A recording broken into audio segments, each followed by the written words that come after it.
bon asalaamaaleykum suñu mbokk internet yi ñu ngi leen di nuyu di leen di ziar tey nag dañuy dikk ak yéen ci benn xibaar bu doy waar muy fee bi nga xamante ni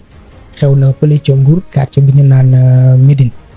mu nekk nag mbir mu doy waar en général nag genre yi bu amee dañuy wàcc nga xamante ne moom mooy sur le terrain jëlal leen le maximum d'information pour mën a leeral dëgg mbir mi cas bi nag dafa nekk mbir mu doy waar mu nekk mbir moo xamante ni vraiment képp ku ko yëg rek sa yaram day daw parce que daan nga fi dégg crime bu ne daan nga fi dégg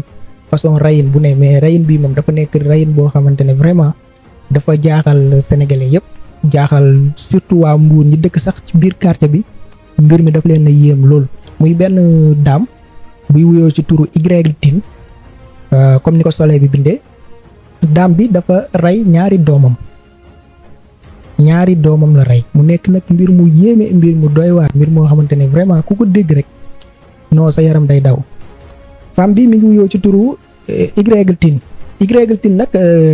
comme soleil bi mi ko bindee dañoo soupçonné ne dafa poisonné ñi nga xamante ne moom mooy ay doomam ñaari doomam Y Tine heure añ bi mu jotee vers 13h 14h si la woo ñi nga xamante ne moom mooy ñaari doomam yi ñett lañu sax parce que am na benn jarbaatu jëkkër ji bi fa nekk di neveu en général daf ñoom ñëpp ñoo doon toog bokk añ mais jour boobu waa kër gi dañ ne dañu gis ni femme bi ci boppam dafa ber ki nga xamante ne moom mooy jarbaatu jëkkër ji ak ay doomam dafa tibbal ki nga xamante ne moom mooy jarbaatu jëkkër ji ci biti mu jël li nga xamante ne moom la tibbal ay doomam dugal ko ci biir néeg bi mu ko dugalee ci biir néeg bi nag ay vers 18h si la woo ki nga xamante ne moom mooy jëkkëram bi mu woowee jëkkër ji nag nee ko say doom dee nañ mu nekk nag nouvelle bu metti parce que borom kër bu liggéey yi ba yenn heure yi soxnaam woo ko nee ko say doom dee nañ ba pare tegal ko si ne boo gaawul man maa ciy topp boo gaawul ñëw maanaam ci kër gi man maa ci topp jëkkër ji nag bi mu déggee loolu mu nekk nag lu yéeme lu doy waar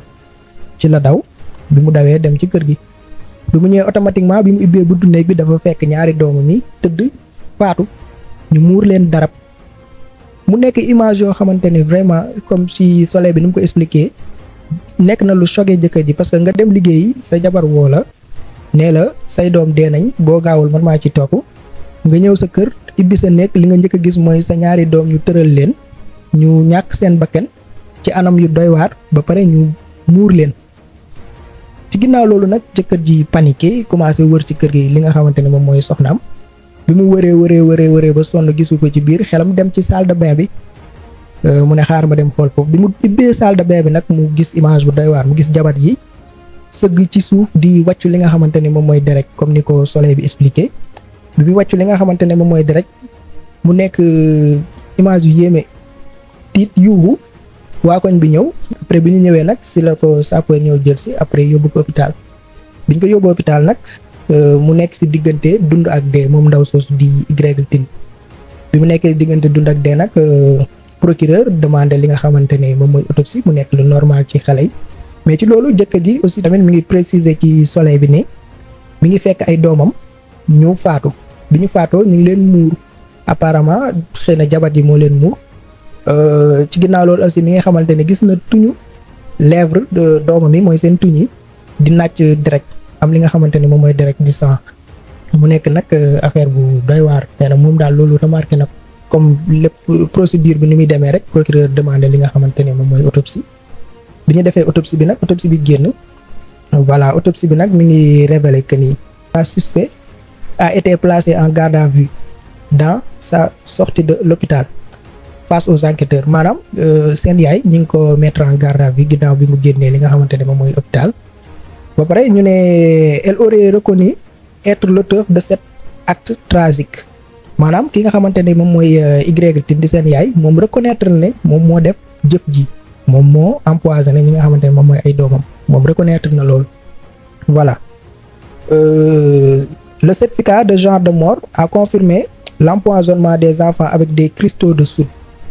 voilà nee nañu li nga xamante ne moom mooy certificat genre de mort bi mi ngi révélé li nga xamante ne moom mooy xale yi jël nañ li nga xamante ne moom mooy cristaux de soude nag mooy xeme voilà xeme la ñu def li nga xamante moom la ñu def ci seen repas boobu noonu mu nekk nag mbir mu doy waar ndax li nga xamante ne moom mooy autopsie bi maanaam loolu la révélé certificat de genre de mort. voilà mu nekk nag mbir mu doy waar. voilà enquête bi nag mi ngi wéy parce que mi ngi ci loxoy yoon ñoom ñu ngi wéyal seeni enquête sénégalais yëpp ñoom li ñuy demandé rek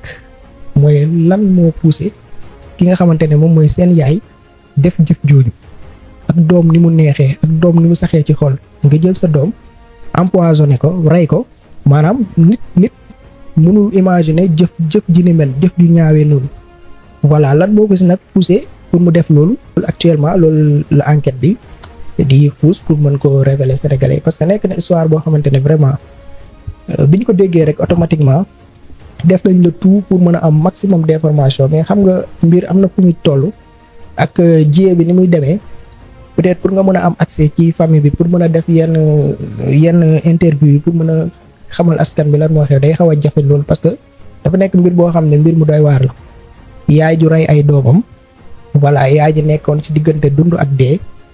voilà kooku famille bi duñu disponible parce que dinañ jaxasoo pour mën a expliquer les faits parce que ñu ngi jaabante diggante hôpital ak li nga xamante ne moom mooy police pour mën a leeral joxe maximum d'éléments ci enquête bi donc nag jéem nañ leen rapprocher mais pour nga mën a am accès bi carrément si ñoom day xaw a métti daal vu que ne situation bi ni mu demee nii mais wóolu nañ suñu yoon yàgg nañu résoudre ay cas yu similaire yàgg nañu résoudre cas yu gën a doy waar ñoom am nañ confiance ñoom xam naa nag lépp lu ci ruus rek après soleil bi dina ko dikkaat ak ñun dinañu wax carrément mbir yi naka la demee naka la affaire yi demee ci commencement fin ñun li ñu def rek mooy résumer leen li nga xamante ne moom la soleil yi bind li nga xamante ne moom la presse bi relaté à travers les informations xam naa nag dinañ ko topp duñ ko bàyyi dinañ ko topp lépp lu ci beesaan rek après dinañ ko àndaat ak yéen waxtaan ko ak yéen indil leen si ay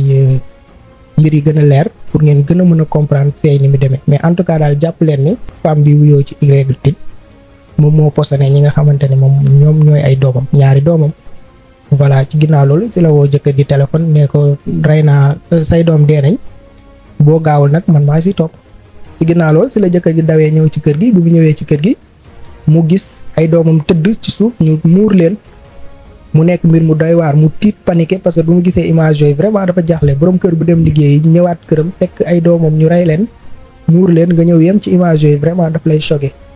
par la suite si lay wër ci kër gi pour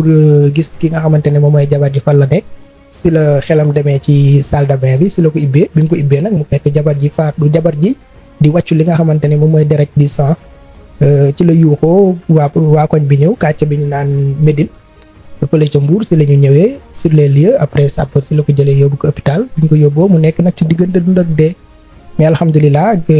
femme bi génn na si jàmm ginnaaw bi mu génnee nag dañ ko yóbbu directement garde à vue